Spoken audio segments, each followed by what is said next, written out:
Good evening, ladies and gentlemen. Welcome to Movies 24. Tonight we have the director of the latest thriller film, Whispers of Yesterday, Jack Whitby. Welcome to the show, Jack. Thank you. We've asked you here tonight to ask you some questions on your latest film. Okay. Can you give us an insight to the storyline of Whispers of Yesterday? Well, at the stage that we're in, we are brainstorming ideas for the storyline of Whispers of Yesterday. So many speculations have come to my head about this brand new thriller film. After the research that I've done on existing thriller film storylines and the creative research I've done is abroad into the genre of thriller films, I want to create something different that will entice the audience to keep coming to see thriller films and give them a reason to come and see this one at the cinema.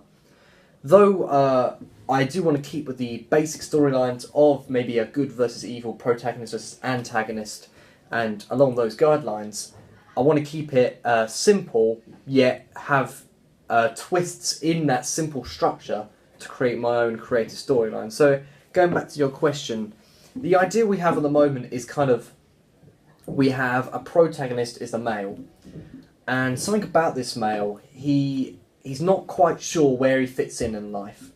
He's a private investigator, that's his line of work, and he's really not sure on how he's going to deal with the struggles of life.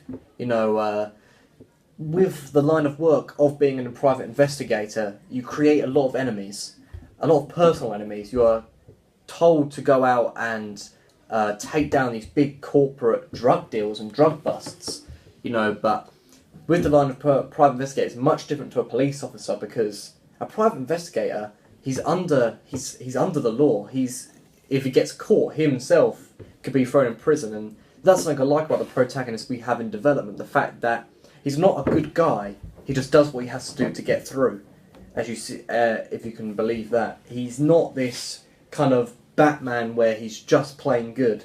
He's actually got some evil in there, yet he is the protagonist of my thriller film, taking down worse guys than him. But the film is based very personal to him, because the whole film is about his family and him protecting his family. And I don't want to spoil too much in this interview, but someone close to him, a couple of people close to him, do perish within the storyline. We'll keep that surprise when you personally see the full film. But he does lose some people in his family, and this really does impact him.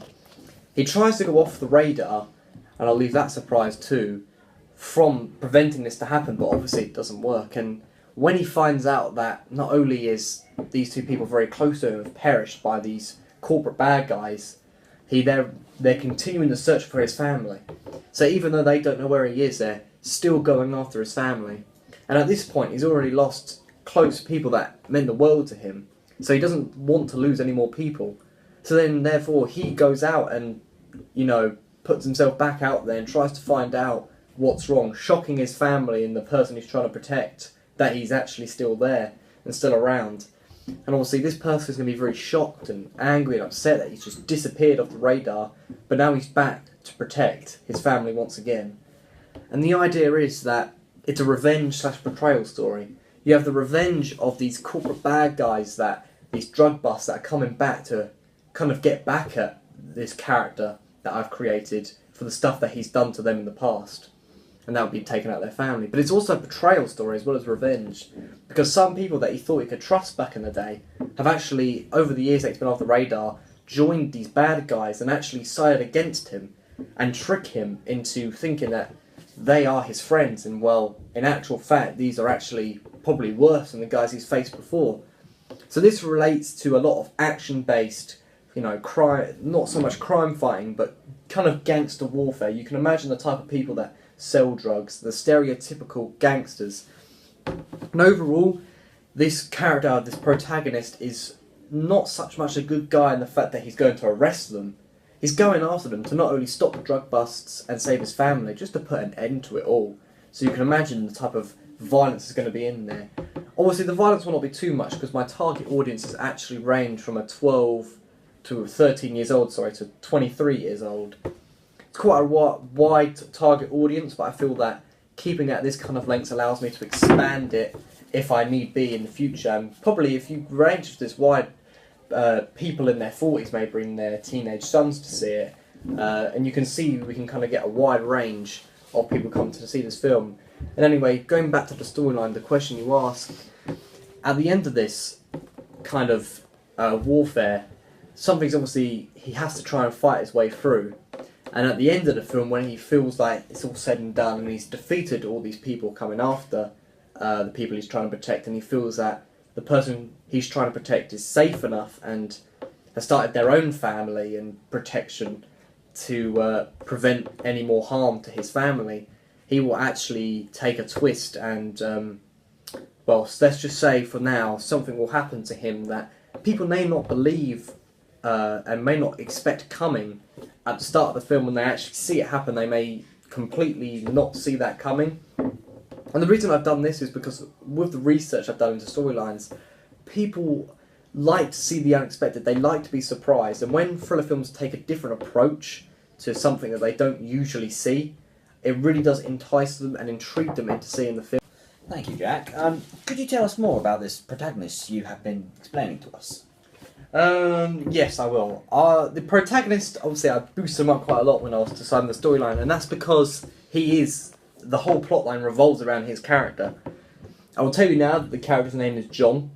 It's a simple name. You'll find out more about this in the actual trailer of the thriller film. John is what I like to be seen as kind of a normal guy, but well, actually he isn't. Because with everything that happens to him, which again, you don't see in the actual trailer, but you do obviously have a bit of backstory to what happens to this character, and something happens to him in the past that, from his line of work, being a private investigator, that really gets to him.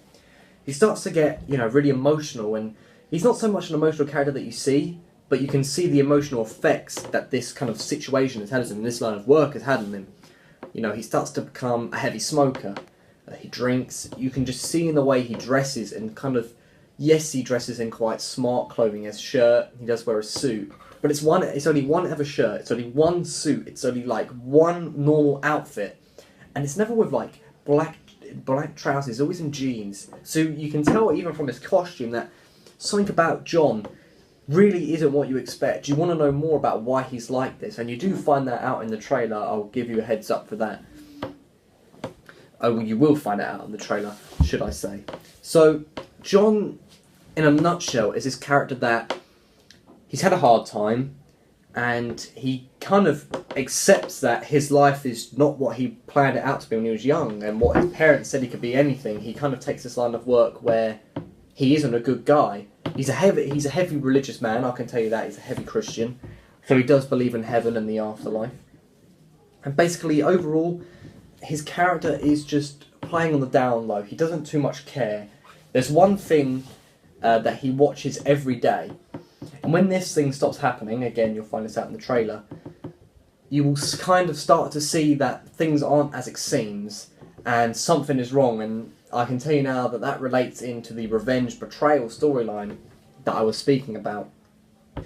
So overall, John is this character that the whole storyline revolves around, and audiences are going to connect with John because, yes, people may not be that so much down where, they become heavy smokers, heavy drinkers, but something about his character is very relatable in the fact that he is a normal guy, and he suffers the effects of what the world can throw at you. The world is a harsh place, and this storyline and John in particular highlight how much this world is a harsh place. When all the things that happen to him, it really does affect him, and overall, he really does feel the effects. He's not this kind of super massive, muscly built character like a superhero.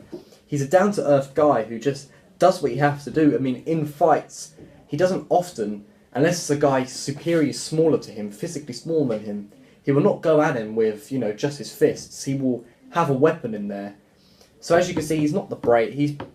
Yes, he's quite brave, but he's not the brave in the fact that he'll win a clean fight. He doesn't care how he wins a fight as long as he uses it.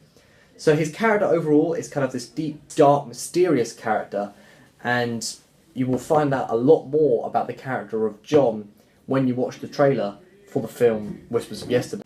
Do you have any additional ideas for the film, or previous ideas for it? Yes, I do actually. Obviously, you took into consideration what I said at the start when I said that we are actually brainstorming ideas, and yes, we are getting ever so close to a final storyline. though the storyline has been through many changes in its development. So I will explain these. The private investigator idea, which I keep explaining, which is John's line of work, has been in the works for many years that we've been discussing this film. And additionally, when we first started talking about this idea, he was actually going to be a good guy. And he was going to be kind of this guy that the film was going to take a more comedic purpose, a comedic thriller film, rather than this such more serious thriller film. He was going to be more jokey. He was going to be, when we talked about his condition of a heavy smoker and drinker, he was actually going to be, this was going to be more of a comedic purpose, having him fight people when he was drunk, or going after people when, you know, he's trying to light a fag, or something like that. It was going to be a much more comedic film. I made the broad statement to change this idea when I was thinking about it, because I felt that the idea just didn't really get along with the serious tone that thriller films have. In the audience researches I've already conducted and so on and so forth about asking target audiences, especially from my work last year on making an opening 2 minutes for a thriller film, I've seen that people aren't so much, if they want to see a comedy film, they'll go and see a comedy film. They come to thriller films to see the kind of suspense and intense atmosphere that they bring to the pictures, to the movie screen. So therefore I kind of want to focus on a down-to-earth, serious storyline which people could kind of relate to, and having it quite realistic as such, so that people can actually be quite scared of this film, thinking that something like that could happen to them in real life. But at the same time keeping a mysterious feel to the film, thinking that it just gives that movie magic, as I like to call it. Something that you may not see in everyday life, or hear about in everyday life, which will make people interested in the film, knowing that it is a movie at the end of the day and not a real life situation, because my film is not based on a true story, like some other thriller films. And another idea that we actually additionally had was much different to this idea, and he was actually we had this character that was actually going to go back in time. Now this is a very far-fetched idea, which actually kind of fell more onto sci-fi than thriller film, which is another reason we decided to change it. But basically, this protagonist was actually going to, in some way, without realising, travel back in time. Whether the private investigator obviously was still there, and in this line of work, he finds this mysterious force who actually sends him back in time without him realising. So when he goes to see his wife kissing another man, or his daughter not coming out of school because she hasn't been born, it was a real shock to him. And obviously, it would have been another one of those films that was quite intense with the fact that he gets very angry at this woman, his wife, for kissing this other man. And to be honest, he can't be, because at this point in time, this is a previous boyfriend, which he then finds out. And also he realises that he has gone back in time, and now he's shouted at his wife. Him and his wife aren't going to be together because she thinks he's this crazy roadman, which means his daughter will never be born. And it really fell under this kind of very fantasised sci-fi film, which at the end of the day, I really enjoyed working on this plotline, but it just didn't have the thriller film factor that I was looking for. It just didn't seem to have anything that really grasped the audience to say, this is a thriller film. And it wasn't the vision the original vision I wanted to create. The vision I wanted to create was something much more serious, having a protagonist that people could really relate to in a modern day world, in a realistic world that they could get behind. So anyway, in this back in time storyline, he ends up having to go on this massive journey to find out how he got back in time. And I'll tell you now, the speculation went around that in one end of the storyline, obviously he found the guy, he managed to reverse the effect and everyone went back to normal. And the second idea for the storyline, it never got sorted, and it was just this massive loop, and he actually got stuck in this time loop of living the same day over and over again, of seeing his wife kiss this man, having his daughter not coming out of school, and he relives that over and over again. But we felt that that could be too far-fetched from my skill level at this point, doing this storyline. And we also felt that the storyline could become a bit too confusing for our audience, making them feel they have to concentrate on the film too much. And something I don't like about The Dark Knight, I think it's a great film, but sometimes you have to have this massive time slot to sit down and actually enjoy the film. And I did not want my film to fall into that. I want it to be a film where you could flick it on, enjoy the storyline, but don't think you have to watch it too much. Just sit back, switch off, and just enjoy the film, rather than feeling like you have to massively take in what's going on. But those are the two previous ideas, but obviously we're much more focusing and getting to the final ideas together for the original storyline I discussed at the start, with the protagonist of John and this kind of revenge betrayal storyline. Well, thank you for joining us tonight, Jack, on Movies 24, and I look forward to seeing your film. Thank you.